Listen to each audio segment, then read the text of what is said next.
Hello, my name's Nick Thompson. I've been in veterinary medicine for 30 years. During that time, the enormity of parasitic worm resistance to anthelmintics has come to the fore. It strikes me that most of us are ignoring gut worm resistance to drugs. The problem, put simply, is that all human and animal dewormers face rapidly developing resistance. A helminth worm is a parasitic worm. An anthelmintic is a dewormer drug. Bacteria are single-cell microorganisms. Antibiotics or antimicrobials are drugs to treat bacterial infections. Resistance is the ability to withstand the effects of a drug that would normally kill or inhibit that organism. So why are worms so bad? Human parasitic worms can cause chronic gut disease in children and in adults. They can migrate to heart, liver, eyes and limbs, causing local as well as systemic whole body problems. Okay, but what does resistance really mean? Let's look at antibiotic resistance. It's the same story as anthelmintic resistance, only better known. Here's an average human and an average horse. They both have a normal, mixed population of mostly killable, susceptible bacteria, but a very few resistant, unkillable bacteria to any given antibiotic. If we give them a course of antibiotics, what happens? All susceptible bacteria are killed, of course, by definition. But equally, by definition, bugs resistant to antibiotics are unaffected. Unaffected bugs do two things. They proliferate and they can pass on those resistant genes to the next generation. Okay, back to our average human and our average horse to tell the story for anthelmintic resistance. You'll notice that it's identical. Both infected human and animal have a mixed population of mainly susceptible worms with a very few resistant worms or helminths this time. We give a dose of anthelmintic dewormer. What happens?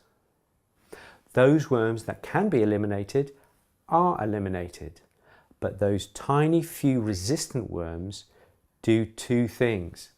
They remain and they flourish over time to pass on their genes. Let's look at bacteria as a model of runaway resistance problems to help us understand what could happen with anthelmintic resistance. This is a history of resistance of bacteria to antibiotics, starting in the top left-hand corner in 1928 with Fleming's penicillin. This, the first and most famous antibiotic, met with resistance in 1941 after just 13 years. Every few years since then, a new antibiotic has been discovered, and within a decade or two, resistance struck, always. With every new antibiotic since, antibiotic resistance is inevitable. We know this from almost 90 years of experience with antibiotics. When commissioning the 2014 review on anthelmintic resistance, David Cameron, then Prime Minister of the UK, said, "If we fail to act, we are looking at an almost unthinkable scenario where antibiotics no longer work and we are cast back into the dark ages of medicine." Jim O'Neill, after 2 years of chairing the review on antimicrobial resistance, observed worryingly that 1 million people have died while we've been doing this review. The BBC reported in 2016 on the review saying the global cost of the problem could be loss of 10 million lives a year by 2050 and $100 trillion a year at this point. That's trillion with a T. Antibiotic resistance has been described by the WHO as the single greatest challenge in infectious diseases today. This is serious stuff. But how do these dramatic predictions help us understand anthelmintic resistance? Let's see. The UK Medicines and Healthcare Products Regulatory Agency was quoted in 2016 saying it is estimated that up to 40% of children under 10 years old in the UK may be affected at any one time. This product is typical of one used by parents up and down the country. The active ingredient is mebendazole, which unfortunately is also used widely in agriculture as a sheep and goat anthelmintic. Anthelmintics in agriculture are big business. According to the National Office of Animal Health in 2014, antiparasiticides are 42% of a £601 million market. That is £242 million. That's a lot of doses of a relatively cheap product. Every single pharmaceutical dewormer used today has resistance issues with the worms they are trying to tackle. Taking mebendazole as an example, in Trends in Parasitology, even as far back as 2004, they quote, "By the mid-1970s, multi-species helminth worm resistance to benzimidazole, e.g. mebendazole, anthelmintics, was common and widespread in both sheep and horses throughout the world." And these anthelmintics are available freely to farmers, horse and pet owners, over the counter. The market is not restricted just to veterinary surgeon prescription, as in countries pioneering the combating of anthelmintic resistance, such as Norway or Holland. Which means that extensive agricultural use is driving the development of resistant worms affecting farm animals and potentially your children, even if you are not using them for your children at that moment.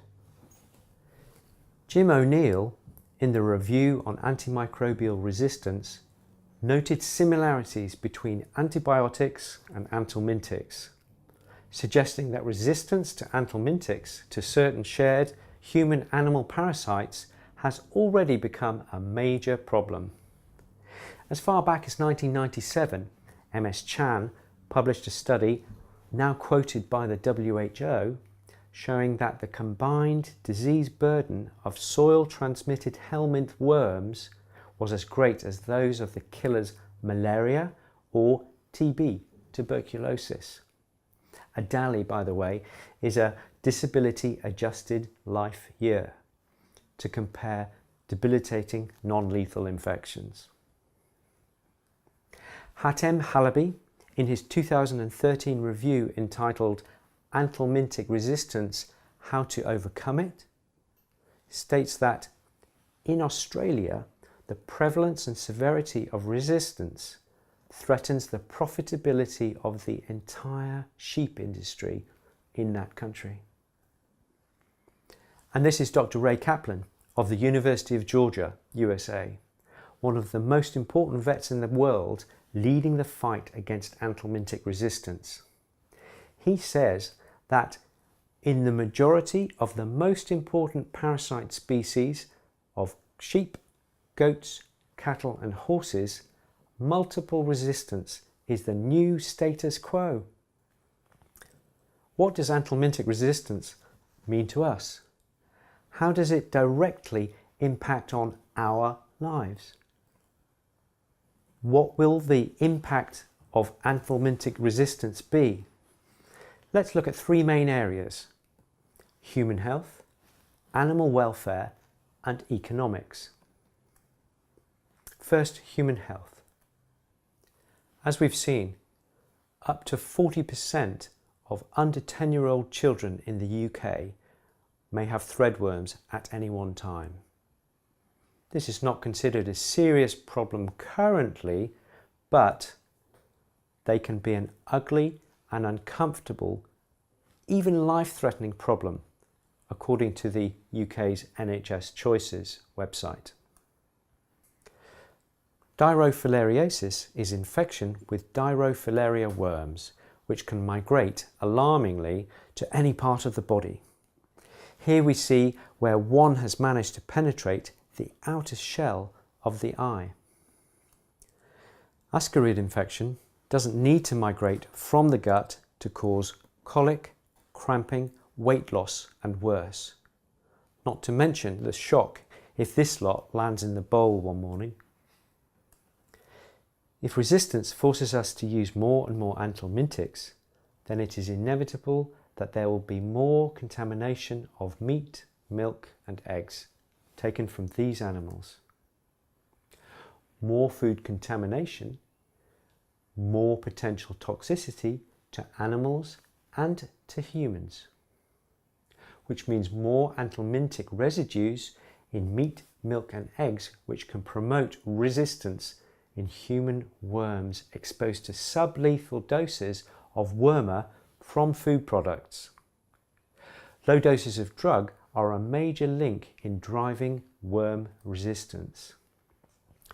Withdrawal periods are delays after dosing animals before meat, milk and eggs can be taken for human consumption. A clearing period to allow the drug to leave the animal's body. They are designed to minimize animal-derived contamination of meat, milk and eggs, but they are not so stringent as to eliminate risk completely. They just reduce to an agreed level. In this slide we can see some modern sheep anthelmintics requiring as much as 104 days for anthelmintics to clear the body. In cattle, the maximum is 66 days. But perhaps more worryingly, some products have 0 days withdrawal, even for meat. In poultry, the maximum withdrawal period of licensed products is 7 days. The second area of impact of anthelmintic resistance is on animal welfare. This is a pretty easy one to see. Worms cause disease which distress and can even kill our domestic species like cattle, sheep and chickens, for example. They can do the same for our pets. Our horses, dogs, cats and chickens, and even our small furries like hamsters and gerbils may be affected by these worms. The third area of impact of anthelmintic resistance is economics. Meat will become more expensive. Milk will become more expensive. Eggs will become more expensive. How? The answer is that worms will create reduced food conversion ratios, the reduced efficiency of the animal to produce those foods within them, will create more disease, will increase vet bills because animals are more sick, will force us into less intensive farming methods, which will be more expensive, will force us to use more wormers. So there it is, 3 major areas of impact of anthelmintic resistance that will affect us directly: human health, animal welfare and economics. So what can we do? The future of humans combating worm infections in us and our animals is in the balance. Well, let's see what Dr. Ray has to offer. Number 1, he says only vets can prescribe anthelmintics. a bit like antibiotics are prescribed currently in the UK, or how anthelmintics currently are prescribed in Norway and Holland, a very restricted prescription. Number 2, vets prescribe according to strict preset criteria. And number 3, and this is Dr. Ray's big message to improve what he mischievously calls global warming. He calls for the improved testing of anthelmintics for efficacy and resistance. You can't tell if you're winning or losing the battle unless you can measure your progress. Hartem Shalaby, in his 2013 review, has come up with further suggestions. Only dosing those animals that need treating to avoid blanket dosing. Strict quarantine to slow the movement of resistant worms from place to place, country to country. And to think beyond just using anthelmintic drugs. For example, he suggests that there are major possibilities for more complex and sustainable recipes. For example, parasite-resistant animal breeds, focus on nutrition, pasture management, nematode-trapping fungi, antiparasitic vaccines, and, my favourite, herbal or botanical dewormers. My suggestion to reduce the use of anthelmintics would be to require animal foods to be labelled with the drugs used in their production. Just as the declaration of E-numbers and calories have caused a change in buying patterns, so a declaration of drugs in foods would reduce the use of those drugs on the farm. So the 3 problems with anthelmintic resistance affect human health, animal welfare, and economics. The answers to these problems are provided by Shalaby and Kaplan and many other vets around the world. We must act now to delay the inevitable tide of anthelmintic resistance inching ever closer each day, to avoid a sheep farm without sheep, a grandson with no future on the land, as dramatically warned in this recent poster from the influential UK Animal Health Distributors Association. Thank you.